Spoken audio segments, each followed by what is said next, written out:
Hey guys, 224 Vic here, giving a rant on one of my favorite fighting game series ever, Tekken. Of course, created by Namco, also one of my favorite video game companies. As you can know, everyone's really gotten into the newest game that Namco created for Tekken Revolution. When I first heard about this game, I was pumped up.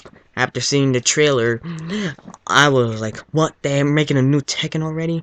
Because, like, Tekken Tag Tournament 2 just recently came out like last year. After hearing making a new one, I was getting ready to get pumped up, but I thought it would cost money though. No one would see it coming though, that it was actually going to be free to play and downloadable. But the only problem is that not a lot of people expected what was going to happen, including the characters like King here, Paul, Lily, I didn't like her Japanese voice. Martial Law, so new. Asuka, Steve the Boxer, Alicia, and Lars. And that's pretty much it. And as you saw, there was Jin in the trailer too, which got me a little bit confusing. When I first downloaded and first started to play it, why wasn't Jin here?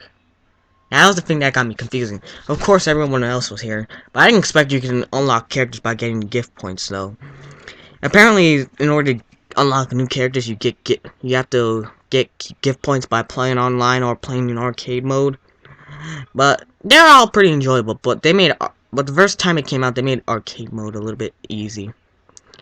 And I was surprised by the graphics too. Like, the graphics are really good. They seem to improve, but for some reason, it's starting to remind me a little bit of Street Fighter. I don't know why. It's just me. But overall, the graphics, I say, are like one of the best. And this is why I say Namco's really good at graphics, especially for the ones in Soul Calibur. Namco's like the best. And it got me confusing though. Was Jin being in the trailer, but he wasn't.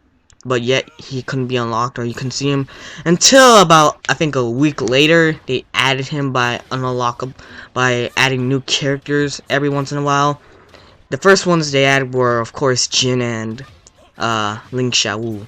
Of course, I don't get why they make it that much for gift points to make it you unlock the new character.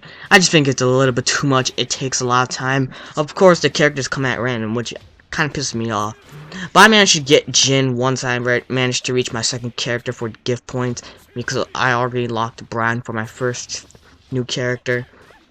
Yeah, but Jin is overall one of my favorite characters in the Tekken series, being besides Hwarang, Yoshimitsu, and Kazuya.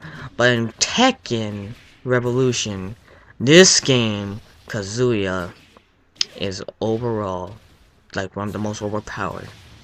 But of course, in this game, there are they added every character to have an overpowered move, which kind of pissed me off, because when I play online, there are actually a lot of people who spam the move time and time again, which causes them to win and causes me to lose, which are like, these guys are spamming faggots, which is kind of hard.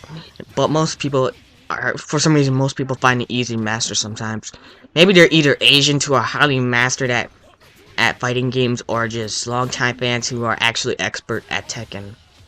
But kind of hard, because over the years, they managed to change the combos of most characters like Jin and Kazuya.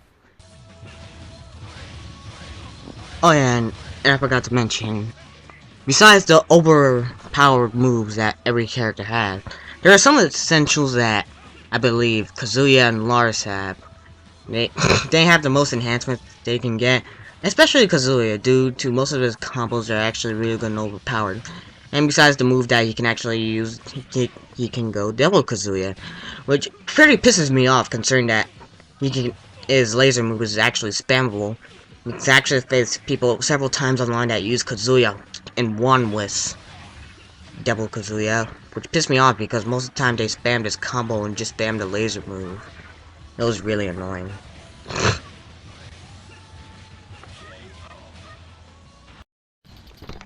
But overall, Tekken Revolution is a really good fighting game, besides most of its essentials not being there from the beginning. Such as in every Tekken game, we had a practice mode and a training mode. and it wasn't really there for the first time. It said it's supposed to be in the update, but I'm not sure yet. And plus, not to mention, we don't exactly have a storyline that came out with it. But it said that Namco is currently working on the campaign right now, and it will announce it on a later date.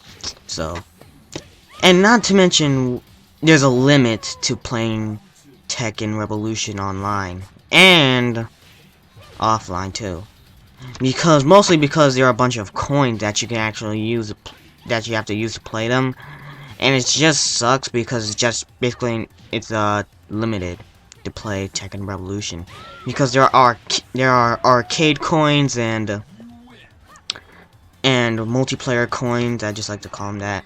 And there are also premium tickets that you can use, which you can get for free sometimes. I don't know, by just winning matches or just playing the game every day. Because most of the times, if you play the game every day, you can win gifts by getting like more gift points or fight money, or probably a premium ticket. And this is a sad thing. Oh yeah, I forgot to mention also the premium coins you can also purchase at the store. Those things are pretty good. You can use them to play either arcade mode or multiplayer. But I just don't like how playing arcade mode and online is limited. That's the only thing I hate. Well, but having the premium tickets and premium coins you can use is pretty much okay though. But as I was saying though, the arcade mode is pretty decent, like having characters, but some of it's mostly easy. But it kind of helps you with the characters with the first time you play it. Well, help them develop anyway, because the characters you don't know what to expect from them, because you expect that the characters might be changing a little and upgrading their powers. That can help you train them and see what they have. Yeah. Oh yeah, I forgot to mention the two final battles in the arcade mode, featuring Jinpachi and Ogre. Well, basically, in the second to last final battle, it's kind of random. It's either going to be Heihachi or Jinpachi. That leaves me the question being, I heard Jinpachi was in Tekken Tag Tournament 2, but I wasn't sure. I don't have Tekken Tag Tournament 2 yet. I'm going to try to get that as soon as possible. Ugh. That's the thing I have a problem with. But in any case, it said that he returned in Tekken Tag Tournament 2. I'm not sure. And I'm not sure why he's coming back in Tekken Revolution. But it's probably going to tell us once the campaign comes out. Yeah.